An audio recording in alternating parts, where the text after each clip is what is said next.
ভারতের প্রধানমন্ত্রী নরেন্দ্র মোদীর বাসভবনের সামনে অবস্থান কর্মসূচি পালন করতে গিয়ে আটক হওয়ার একদিন পর আন্দোলনরত শিক্ষার্থীদের প্রতি পূর্ণ সমর্থন ঘোষণা করেছেন লোকসভার বিরোধী দলীয় নেতা রাহুল গান্ধী।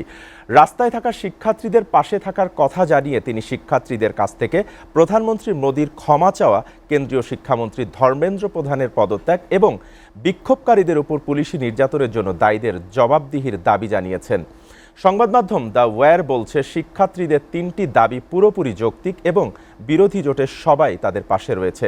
শিক্ষামন্ত্রীর পদত্যাগের দাবি এবং আন্দোলনরত শিক্ষার্থীদের উপর পুলিশের কঠোর অবস্থানের প্রতিবাদে শুরু হওয়া বিক্ষোভ এখন রাজধানী দিল্লির গণ্ডি ছাড়িয়ে একাধিক রাজ্যে বিস্তৃত হয়েছে। একই সঙ্গে বিশ্বের বিভিন্ন দেশে বসবাসরত ভারতীয়রাও এই আন্দোলনের প্রতি সংহতি জানিয়ে বিক্ষোভে নেমেছেন। এদিকে আন্দোলন দমনে পুলিশের ভূমিকা নিয়েও প্রশ্ন তুলেছে দিল্লি হাইকোর্ট। বিরোধী নেতাদের আটকের ঘটনায় রাজনৈতিক উত্তেজনা আরও বেড়েছে। দিল্লির পাশাপাশি উত্তরপ্রদেশের লখনৌ, বিহারের পাটনা, কর্ণাটকের ব্যাঙ্গালোর, তেলেঙ্গানার হায়দ্রাবাদ, গুজরাটের সুরাট এবং মহারাষ্ট্রের বিভিন্ন এলাকায় দফায় দফায় বিক্ষোভ কর্মসূচি পালিত হচ্ছে।